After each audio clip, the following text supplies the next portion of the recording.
हरे कृष्णा जगत गुरु शिल प्रभुपाद महाराज की जय। नम ओम विष्णुपादाय कृष्ण पृष्ठाय भूतले श्रीमते भक्ति वेदांत स्वामी निते नमः।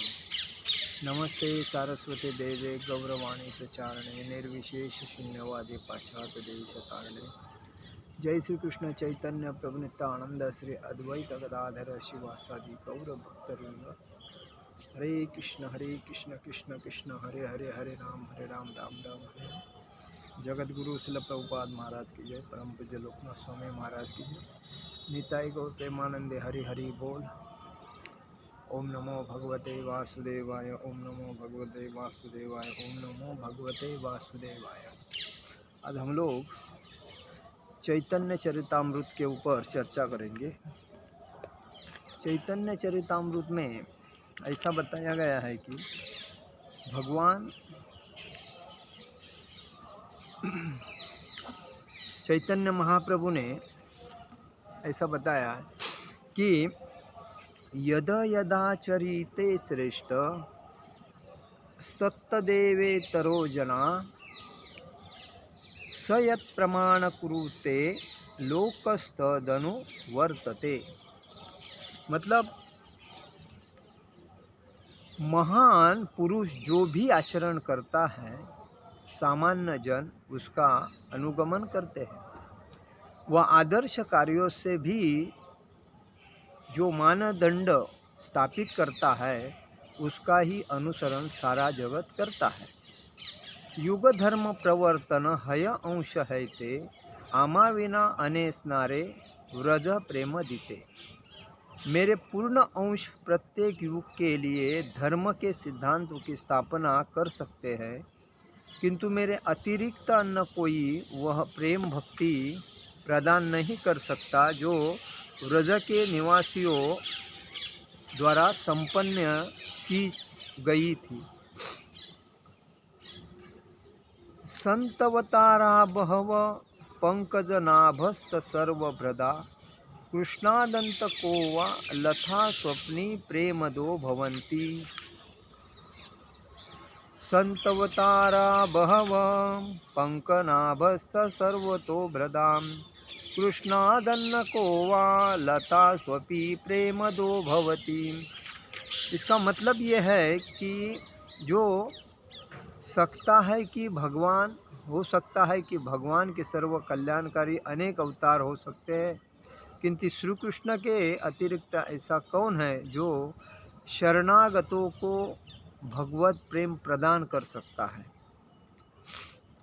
ताहा ते आपन भक्त गण करी संगे पृथ्वी ते अवतरी करी मुनाना रंगे। अतएव मैं अपने भक्तों के संग पृथ्वी पर प्रकट होकर विविध रंगमयी लीला संपादन करूँगा। एत भावी कली काले प्रथम संध्याय अवतीर्ण है लो कृष्ण अपनी न दियाय। मतलब इस प्रकार से सोचते हुए स्वयं भगवान श्री कृष्ण कलयुग के प्रारंभ में प्रथम संध्या में नदिया में अवतरित हुए।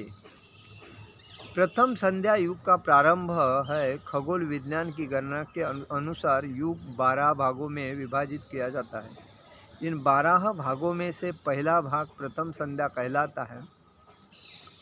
शेष संध्या पिछले युग का अंतिम भाग होती है और यह प्रथम संध्या के साथ मिलकर 2 युगों की संधि का निर्माण करती है। सूर्य सिद्धांत के अनुसार कलयुग की प्रथम संध्या 36,000 सौर वर्षों की तय रह चुकी है। चैतन्य महाप्रभु कलयुग के प्रथम संध्या में प्रकट हुए जब 4,586 सौर वर्ष बीत चुके थे। मतलब भगवान श्री कृष्ण 5,500 साल पहले इस धरा धरती पर अवतरित हुए थे, जो सतयुग, त्रेता युग, द्वापर युग और कलयुग। द्वापर युग के लास्ट में द्वापर युग में प्रकट हुए थे और कलयुग के फर्स्ट में वो अंतर्धान हो गए।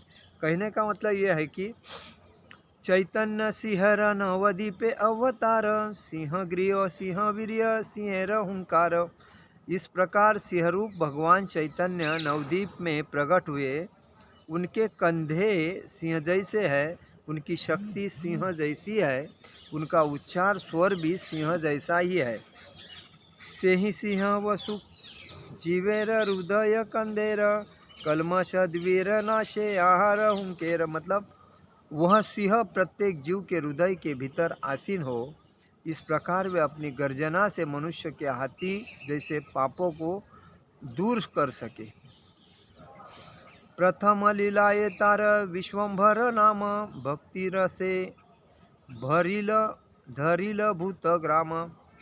अपनी प्रारंभिक लीलाओं में वे विश्वंभर नाम से जाने जाते हैं, क्योंकि वे संसार को भक्ति रूपी अमृत से आप्लावित कर देते हैं और इस तरह जीवों का उद्धार करते हैं।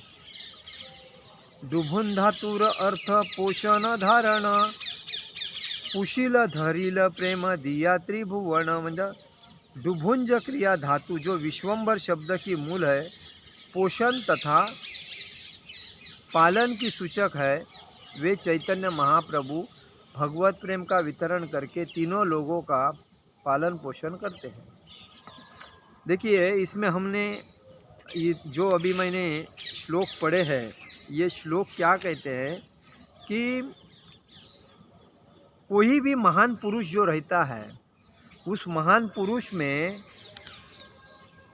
महान पुरुष का जो आचरण होता है, उस आचरण के ऊपर देख के जो उनके नीचे वाले जो लोग हैं, मतलब हम लोग देखते हैं आजकल, अभी पहला ब्रिटिश का सरकार था अपने देश के ऊपर, उसके बाद मुग़लों का सरकार था, उसके बाद पहला मुग़लों का था, उसके बाद ब्रिटिश का था, और ब्रिटिश को भगाने के बाद कांग्रेस का आया। अभी कांग्रेस ने 75 साल देश के ऊपर राज्य किया। देश के ऊपर राज्य करने के बाद उसने क्या किया कि सब गलत जो काम थे उसको प्रोत्साहन दिया और लोगों को गलत रास्ते कैसे आत्मसात करके, गलत काम कैसे करके अपने जीवन को कैसा बर्बाद करना चाहिए, उसका ज्ञान प्रदान किया। और उसी बेसिस पे आज तक लोग चलते रहे। अपना भरा दूसरा मरा, मतलब मुझे मिला ना बस हो गया, दूसरे को नहीं मिला चलेगा। कोई भी चीज़ में सरकारी ऑफिस में जाएगा तो खाने के सिवा कोई काम ही नहीं करता था। ऐसे ऐसे चीज़ उसकी आदत सबको लग गई और इसीलिए उनको देख के जो ऊपर वाले इतना खा रहे तो नीचे वाले भी खा रहे। तो ऐसा देख देख के नीचे वाले के अधिकारी, ऑफिसर, मंत्री, आमदार, खासदार, नगर सेवक, ये जो लोग हैं और सरकारी अधिकारी, ये भी उनके पैरों के ऊपर पैर रख के चलने लगे और इस वजह से भ्रष्टाचार का माहौल बढ़ गया और लोगों का जीवन एकदम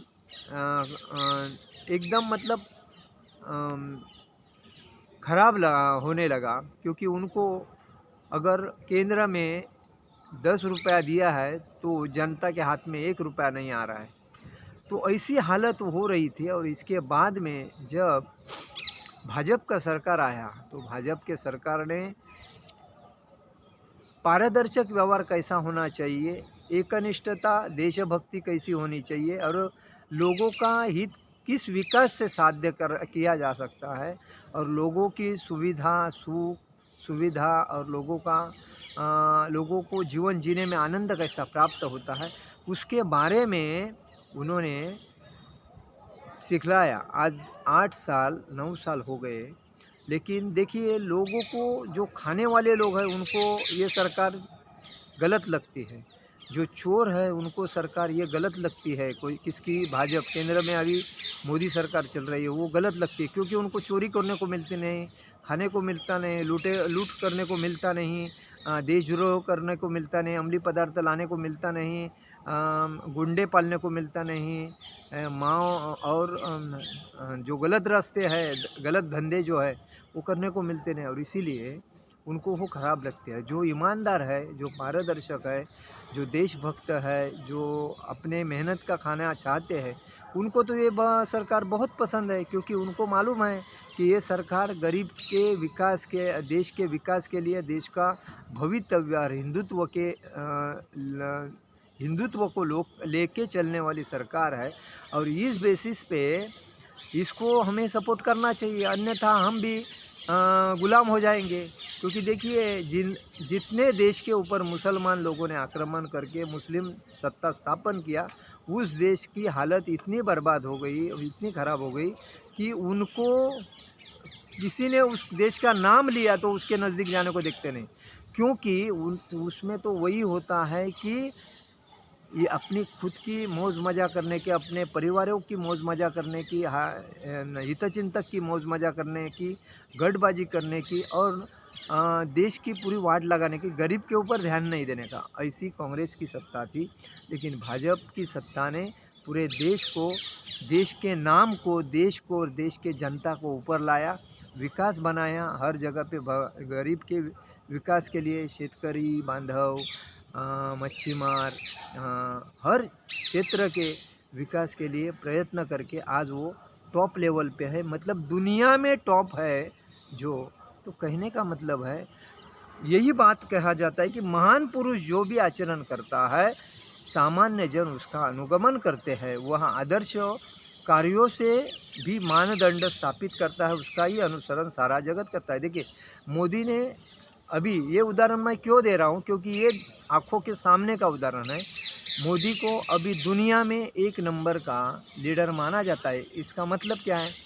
उसका जो स्वभाव है, उसकी जो कर्तृत्व है, उसका जो जनता के भवितव्य का जो विचार है, आने वाली नवीन पीढ़ी के बारे में, आदमी आया है तो मरेगा, तो बुरा करके मरेगा, अच्छा करके मरेगा, कैसा भी करके तो मरने वाला है। लेकिन क्यों ना अच्छा करके मरूं, ये उसका सिद्धांत है। और देश के लिए मैं क्यों न जान दे दूं, ये उसका सिद्धांत है। आज सैनिक लोग अपने देश के इतने बड़े 0.-10 डिग्री में देश की सेवा करते हैं और देश का रक्षण करते हैं, जनता का रक्षण करते हैं। तो हमारे जैसे व्यक्ति ने अगर अपने हाथ में अगर कोई पद मिलता है, तो हमें ये समझना चाहिए कि मुझे इस पद को ईमानदार, पारदर्शक, किसी का मेरे ऊपर बोट उंगली उठना नहीं चाहिए कि मैंने कुछ खाया है, किसका लिया है और किसको सपोर्ट, गलत आदमी को सपोर्ट किया, ये नहीं दिखना चाहिए। आदमी अगर पद मिला है ना, तो ईमानदारी से लोगों का भविष्य उज्ज्वल करके उनको अपने पद का भार संभाल के जाना चाहिए। तभी उसके पीछे से आने वाले जो लोग हैं तो उसका आचरण करते हैं। देख अभी उसने कैसा किया, उसके कितने अच्छे गुण थे, उसने देखो हमें कोई भी चीज़ में कमी नहीं करने दिया। लेकिन देखिए हमको अच्छी तरह लेके जा रहे हैं। आज देखिए जितने सुशिक्षित है, पारदर्शक है, ईमानदार है, टैलेंटेड लोग हैं, जो कभी गलत काम किया नहीं है, जिन्होंने कभी गलत आदमी के बारे में सोचा नहीं है, ऐसे जो लोग हैं उनको भाजपा सरकार बहुत अच्छी लगती है, क्योंकि उन्होंने देश के विचारधारा पे ध्यान किया।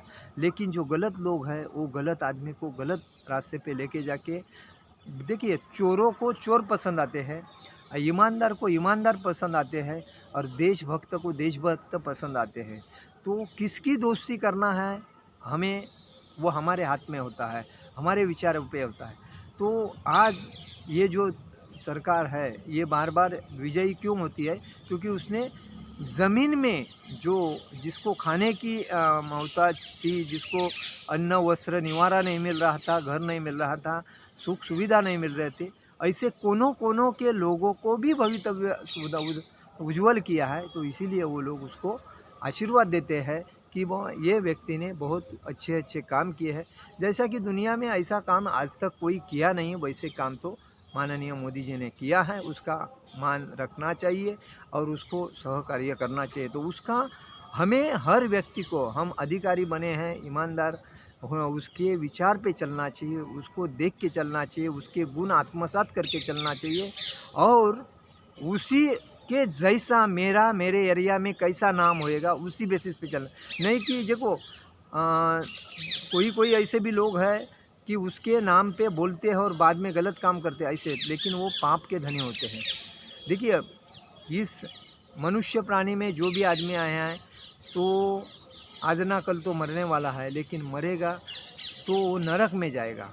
गलत काम करने वाला आदमी कभी भागवत धाम जाता नहीं, लेकिन सही काम करने वाला आदमी हमेशा किसी के साथ चोरी नहीं, किसी के साथ लबाड़ी नहीं, किसी को झूठ नहीं किया, किसी को तकलीफ नहीं दिया, और उस बेसिस पे भक्ति करके बाद वो आदमी भागवत धाम जाता है। तो वही बात है।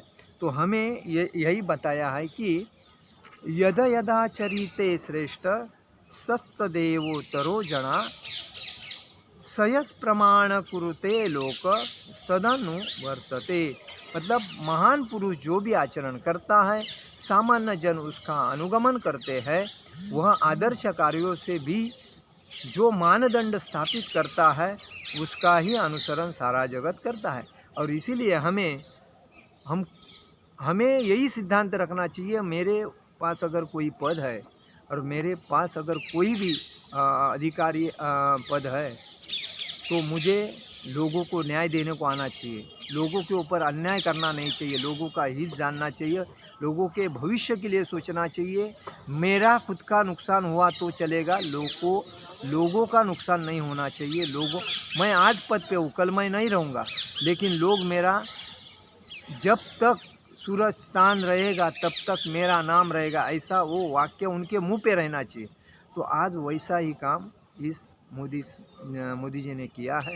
और ये आज तक मैंने तो कभी देखा नहीं, अभी मैंने इतने देखा पंतप्रधान, लेकिन ऐसा कोई काम नहीं किया। और वैसा काम नहीं करने की वजह से हमें उसको बार बार जीत के देना चाहिए, उसको वही सीट पे बिठाना चाहिए।